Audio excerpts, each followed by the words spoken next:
বামফ্রন্ট নেতাদের গায়ে যে মানুষের রক্ত বইছে না সেটা একবার প্রমাণ করে দিয়েছিল যখন পহেলগাম আটাকের সময় ভারত এবং পাকিস্তানের যুদ্ধ হচ্ছিল।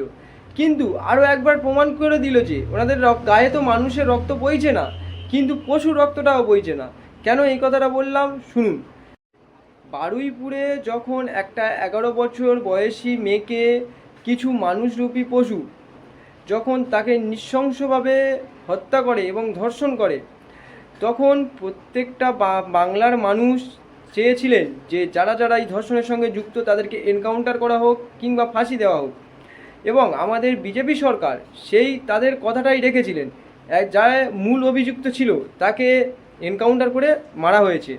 কিন্তু আমাদের বামফ্রন্টের সেকুমাকু নেতা বিকাশ রঞ্জন ভট্টাচার্য যে এই এনকাউন্টার হয়েছে বলে কি বলছে একবার শুনুন। এটা পরিকল্পিতভাবে একটি খুন, যার মধ্য দিয়ে তথ্য লোপাটের প্রচেষ্টা।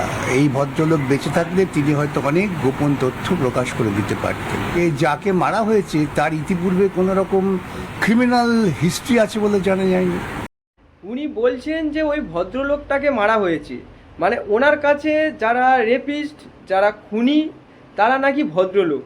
এবং ওনার আরেকটা বক্তব্য হচ্ছে যে যাদেরকে এনকাউন্টার করা হয়েছে বা যাদেরকে গ্রেপ্তার করা হয়েছে তাদের কি পিছনে কোনো ব্যাকগ্রাউন্ড ক্রিমিনাল রেকর্ড আছে। মানে ওনার বক্তব্যটা হচ্ছে যদি ক্রিমিনাল রেকর্ড থাকে তবে তাকে পুলিশ অ্যারেস্ট করুক, তবে তাকে এনকাউন্টার করুক। আমাদের নিজেদের ভাবতেও লজ্জা লাগে যে এনারা 35 বছর ধরে এই পশ্চিমবঙ্গকে শাসন করে এসেছেন।